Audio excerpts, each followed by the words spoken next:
प्रिय मित्रों नमस्कार, जय हिंद, जय माँ कामाक्षा देवी। हमारे ज्योतिष शास्त्र चैनल पर आप सभी इष्ट मित्रों का हार्दिक स्वागत एवं अभिनंदन करता हूँ। प्रिय मित्रों, आज का बहुत ही सुंदर मेष राशि के जातकों के जो ये वीडियो बना रहे हैं वो 11 मार्च 2024 से लेकर के 21 मार्च 2024 के बीच में जो बहुत ही बड़े बदलाव होने जा रहे हैं। आकाश मंडल में ग्रहों का उथल पुथल मचा हुआ है, भाग दौड़। उसमें जो है मेष राशि के जातकों के लिए बहुत अच्छा प्रभाव पड़ेगा। जो कि अभी ये स्थिति बनी हुई है कि शनि देव, मंगल, शुक्र, यह सब कुंभ राशि में गोचर करने वाले हैं और 14 मार्च को दिन में दोपहर के बाद सूर्य जो है मीन राशि में गोचर करेंगे। जब वहां पर भ्रमण करेंगे तो उसमें मेष राशि के जातकों के लिए सुंदर अच्छा समय भी देंगे। आपका समय अच्छा रहेगा, नाम होगा, यश होगा, एक पैसा खर्चा भी करेंगे तो उसका भी बहुत अच्छा फायदा आपको मिलेगा। आपके जो 11वें भाव में सूर्य, शनि, शुक्र, मंगल, ये सब ग्रहों की जो उपस्थिति है यह अपने अपने प्रभाव के अनुसार और उसके साथ में इनका स्वभाव क्या है ये भी तो करते हैं, परंतु आपको आंख मूंद करके आर्थिक समस्या हल होती रहेगी। नाम भी होगा, यश भी होगा, कीर्ति भी बढ़ेगी, कमाई भी बढ़ेगी। और ये भी ध्यान रहे कि जब मीन राशि में सूर्य गोचर करेंगे तो उस समय मीन राशि में है कौन? पहले से ही राहु बैठे हुए हैं। तो राहु का तो काम ही यही है कि धन का किसी भी प्रकार से सदुपयोग न हो, बस खर्चा होता रहे। कहां जा रहा है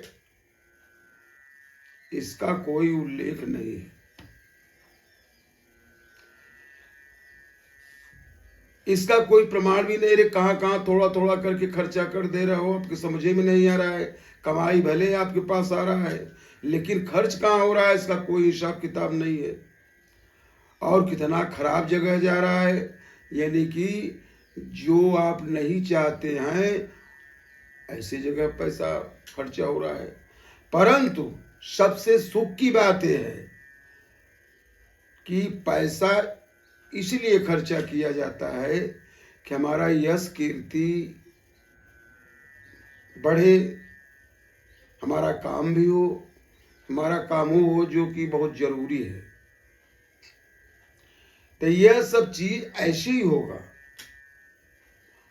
आपको पैसा खर्च कर देने का या बचत न होने का जरा सा भी मन में मलाल नहीं होगा। क्यों कि ये कार्य वही हो रहे हैं जो आप बहुत दिनों से सोच के बैठे थे। कहीं थोड़ा कम अधिक हो रहा है परंतु कमाई भी आपकी होगी, आपके ऊपर छत्र छाया बनी रहेगी, गुरुदेव की भी, शनि महाराज की भी, और कितने शत्रु आपका नाम ले रहे हैं, प्रसन्न हो रहे हैं, भले जलते जलते ही ईर्ष्यावश ही आपकी याद कर रहे हैं, लेकिन कर रहे हैं, आप व्याप्त हो गए हैं सभी में। इसलिए मेष राशि के जातक, इनके लिए यह समय जो है अत्यधिक सुंदर और सुलभ भी है। सुलभ ये है कि अगर आप चाहते हैं कि कार्य हो तो आपके पास साधन है, हर प्रकार का साधन है, उसको आप करेंगे तो आपका कार्य होगा। अब जब करेंगे ही नहीं तो कैसे कार्य होगा? इसलिए आगे बढ़ो, अपने कार्य को संभालो, और ऊपर वाले की, मालिक की ऐसी इच्छा ही है कि आपके जीवन में इतना सोचने वाला समय बहुत कम आया है। भले ही कैसे हो, लेकिन आप कई लोगों का जो एक भविष्य है और विचार है, आदत है, वह अगर एक साधारण सा व्यक्ति है मेष राशि के जातक, तो उसका भी स्वभाव में कोई परिवर्तन होने वाला नहीं है। वो जिस प्रकार से हैं, ऊर्जा से भरे हुए, किसी की बात को सुन करके पचा लेना स्वाभिमान के खिलाफ, यह आप लोगों से कभी नहीं होगा।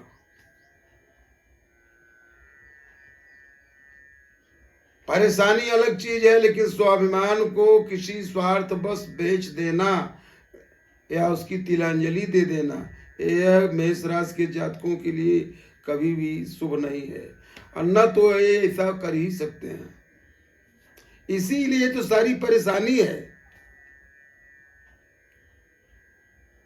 कि सारा कुछ खो चुका, काफी नुकसान भी हो जाता है, परंतु जहां बात की बात आ जाती है वहां पर मेष राशि को कोई समझा ही नहीं पाएगा।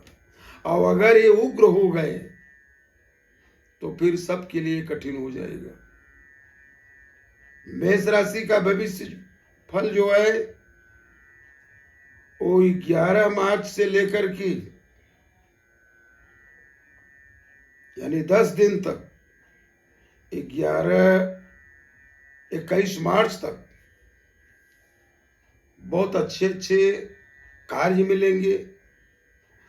जो नौकरी में किसी भी प्रकार की रुकावट दिखाई दे रही है, यह भी हल होगा और आपके पक्ष में ही होगा, सुंदर होगा, अच्छा होगा। और नौकरी की,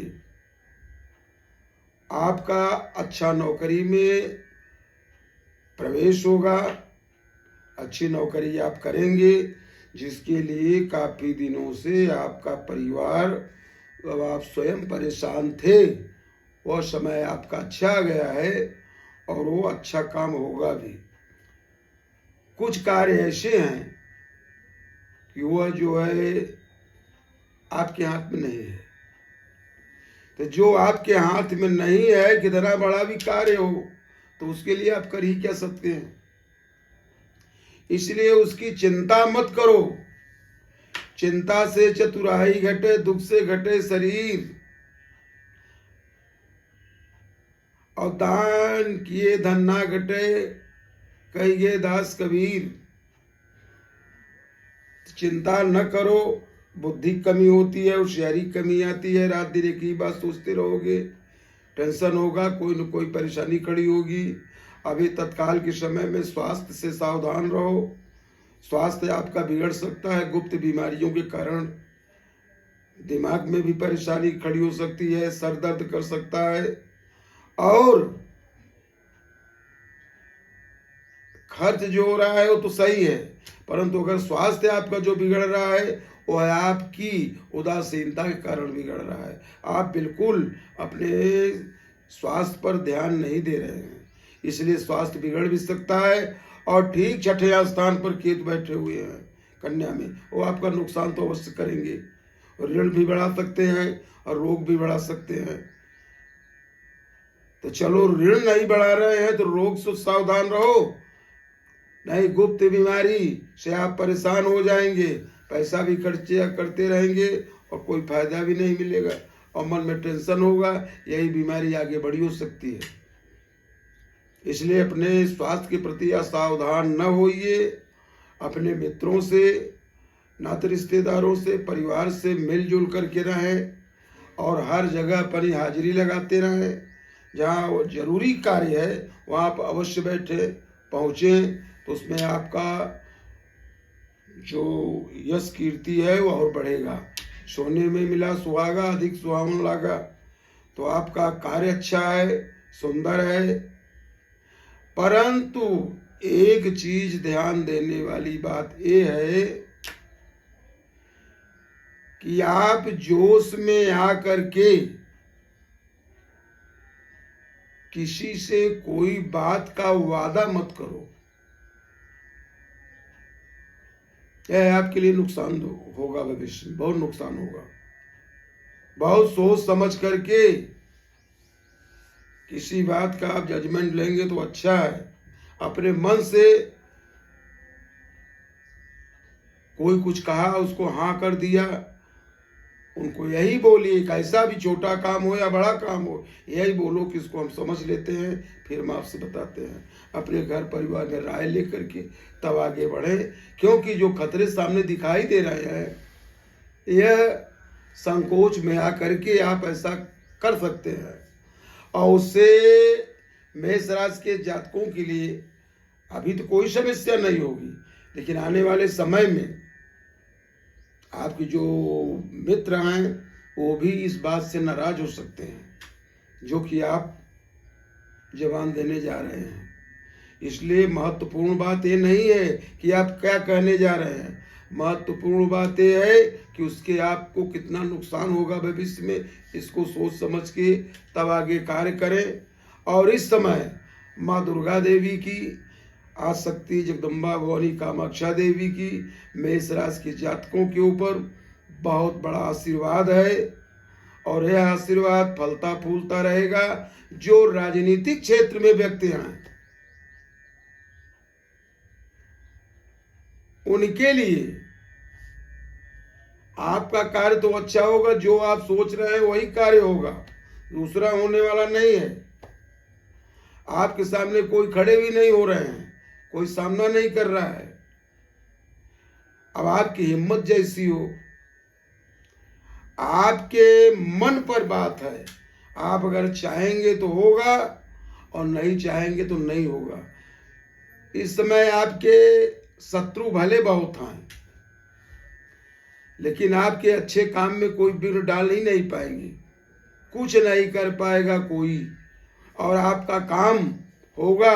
आप जो कुछ नुकसान आपका लोगों का होगा वो आप अपने से ही करेंगे, अधिक बोल करके और क्रोध को उत्पन्न करके अपना काम बिगाड़ सकते हैं। वैसे राजनीतिक क्षेत्र में जो भी जातक हैं मेष राशि का, इनका कोई शानी नहीं रहेगा और आगे भविष्य में अगर चुनाव में खड़े होते हैं तो जीत भी होगी।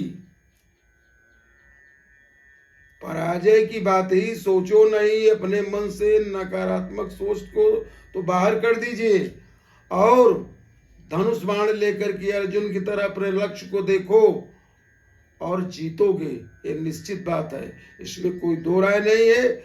जहाँ कहीं आपको कुछ संकट दिखाई दे रहा हो उसके लिए अपने खास विश्वास पात्रों को वहाँ पर लगाइए और धन भी खर्चा करिए, तभी वो कार्य सफल हो पाएगा। और आप अपने इष्ट देव कौन है, उसमें बगलामुखी माता जी का आप थोड़ा सा सही ढंग से पूजन पाठ कराएं और उनके मंत्र का जाप करें, और आप किसी से करवाएंगे तो आपके सामने जो कार्य आ रहे हैं, अब इस समय ये कार्य जो है देखने के कार्य नहीं है, इसमें खड़े होइए और धनुष बाण उठा करके लड़िए और संग्राम को जीतिए। आपके पक्ष में बहुत अच्छा समय भी है और माहौल भी अच्छा है, इसमें आप थोड़ा सा राहु और केतु इन ग्रहों को थोड़ा सा शांत करवा दें, इनका उपाय कर दें, जो कि कुछ कोर्ट में आपके काम पड़े हुए हैं वह आपके लिए कोई उसको उकसा करके आपके सामने नई चुनौती पेश कर सकते हैं। इसलिए कह रहा हूँ कि ये जो राहु हैं और केतु हैं इनकी थोड़ी सी शांति करवा लीजिए। अब महामाया जगदम्बा भवानी आशक्ति पीताम्बरा देवी बगलामुखी इस मंत्र का आप इनके मंत्र का जाप करवाइए। ओम ह्रीं बगलामुखी सर्वदुष्टा नाम वाचम मुखम पदम स्तंभे जिह्वा कीलय बुद्धि विनाशय ह्रीं ओम स्वाहा। इस महामंत्र का जाप खुद करें या किसी योग्य व्यक्ति से इसका जाप करवाएं, आपको विजय होगी, इसमें जरा सा संशय नहीं है। जय हिंद, जय मां कामाक्षा देवी।